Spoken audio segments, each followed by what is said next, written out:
and welcome to the Charlotte Harbor Cemetery. Established in 1879, the cemetery is one of the oldest marked cemeteries in Charlotte County and is the final resting place of many local pioneers who settled in Charlotte Harbor area after the Civil War. When Joel Knight passed away in 1879, his daughter Mary and her husband Matthew Giddens set aside a corner of their property for a burial place. It became the local cemetery for residents and was deeded to the First Methodist Church of Charlotte Harbor, now the Trinity United Methodist Church, on May 1st, 1908. The cemetery has been actively tended by volunteers from the Trinity United Methodist Church for 141 years, and they have continuously met since 1873. Both the cemetery and the church have been designated with Charlotte County historical markers. Currently, the 3.5-acre cemetery has approximately 1,100 interments, with over 110 of them being American military service members. Here to give us a glimpse into their pioneering lives are a few of the prominent settlers who lay at rest here at Charlotte Harbor Cemetery. Hi, I'm Patty Frizzell. My husband, Arthur Cleveland, and I moved here in 1918. People used to call him AC for short. We came with the Charlotte Harbor and Northern Railroad. They gave us jobs as station agents and telegraphers. I was stationed up in Arcadia, and AC was stationed over here in Murdoch, right on the corner of State Road 776 and Tamiami Trail.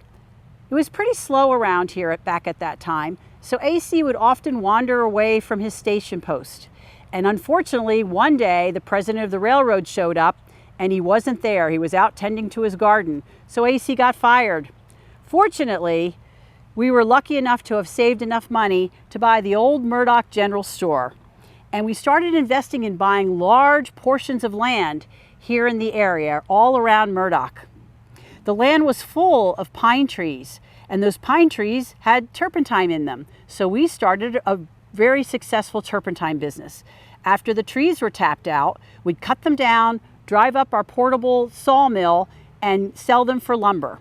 We cleared the land, sodded it, and then we raised cattle. AC was one of the first people to bring in a Brahma bull from Texas, which really helped grow our cattle business. I died in 1953, and AC lost his taste for the business. So he decided to sell 80,000 acres in 1954, but he kept about 40 acres for himself. I've been told that that area is now all of Port Charlotte and was developed by the Mackle Brothers and General Development Corporation into large tracts of homes. How amazing. AC died in 1961. So as I said, AC and I came here in 1918, but there were settlers here long before us, and one of them was the Knight family. Joel Knight was born in 1822, and he was one of the pioneering settlers here in the Charlotte Harbor area.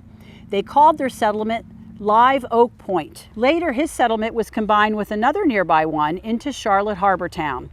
Joel was a cattleman, and he built one of the first cattle docks in the area, just on the north side of Charlotte Harbor, to supply cattle to the Confederate Army and to Cuba. He also became a Confederate soldier during the war. He managed the Knight Willis store along Bayshore Road in Charlotte Harbor Town and donated land for the very first church, school, and cemetery in the area. He died in 1879 from typhoid. He's actually only 14 degrees removed from King Henry VIII. His grave is the oldest one here in the cemetery in all of Charlotte County. Hi, I'm Skip Hanlon. Actually, my mother named me James Elwin Hanlon, but I go by Skip.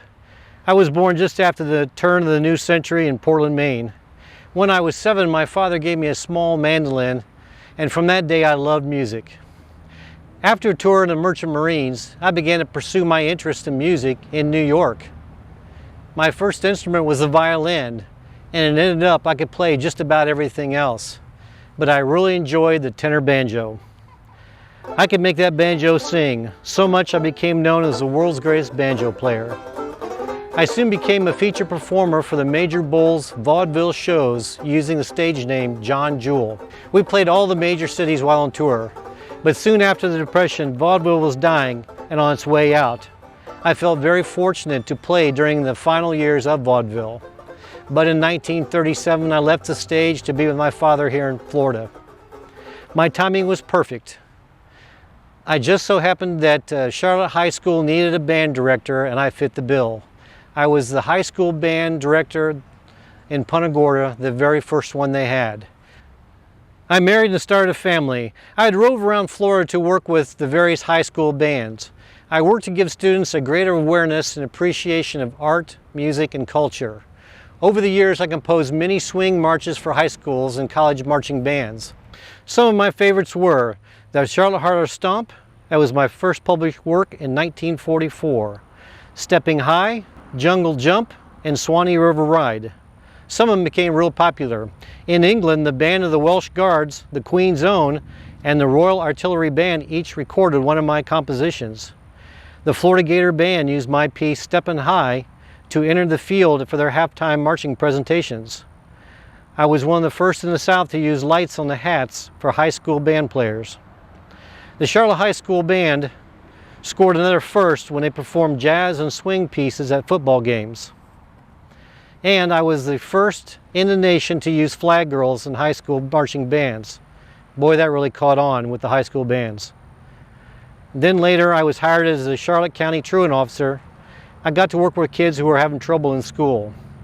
I saw that my main purpose was to persuade students to stay in school and get a high school diploma. Finishing school is so important.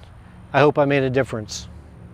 Now, if you follow me over here, I want to show you another important pioneer, John Allen Goff. I want to talk about John Allen Goff. John Allen Goff was the son of Captain William Goff Sr., who fought for the Confederacy during the Civil War. The Goff family moved to Englewood area in 1878. He sold his land and then moved to Oyster Creek, which today is the Tringali Park area, and he platted it as vineland. On the farm they had citrus, a sawmill, a sugarcane mill, and a turpentine still. Goff's business flourished, and in turn he helped create the town of McCall, which was around the train depot. Heck, even some of his descendants lived in the Placida bunkhouse. The trail leading to the farm became known as State Road 776. John was one of the first pupils of the first school built by his father. Heck, when you look at it, most of the kids there were Goffs. William, his father, had 3 wives and had 19 children. A very prominent family. The patriarch, William Goff, has over 600 descendants. Hello, I'm Emily Decoster. I'm going to tell you a little bit about my husband, Nathan Decoster. He was an early pioneer of the Hickory Bluff area. Well, my husband, Nathan, he was born in a small little town in northern Maine, very close to the Canadian border. And being born up there, it gets very cold, and Nathan decided, I'm not a big fan of the cold. So when he got old enough and the Civil War broke out, my husband was a second lieutenant with he was a commander with the 2nd Regiment of Colored Troops. In 1863, Nathan came down with typhoid fever as well as pneumonia. And the Army doctor suggested that he leave the Army, and he didn't want to have anything to do with that. So Nathan decided to stay with his regiment. And it happens that his regiment went down to Key West to be stationed for a while. He found that the warm tropical weather in Key West was perfect so that he could overcome his typhoid fever and his pneumonia. Well, in 1864, he was much over his illnesses. In 1864, he and the colored troops became stationed down in Fort Myers. Again, he really liked this area. It was warm, and he became familiar with the area.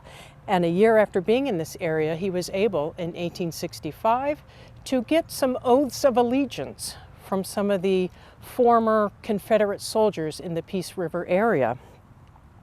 Now, in 1866, my husband went back down to Key West. He was mustering out of the Army. And I happened to be living in Key West. He mustered out in January of 1866, and we got married in October of that same year. We got married at the Episcopal Church in Key West. Well, after we got married, we decided to move back to this area, to Hickory Bluff. My husband loved this warm weather. He was familiar with this area, so he decided to build a homestead in Hickory Bluff. And eventually we would have 7 children as we lived here in Hickory Bluff, and 2 of our babies would die in infancy.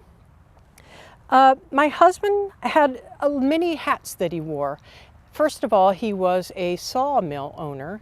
He had the first steam-powered sawmill south of Tampa, and he ran that for about 10 years.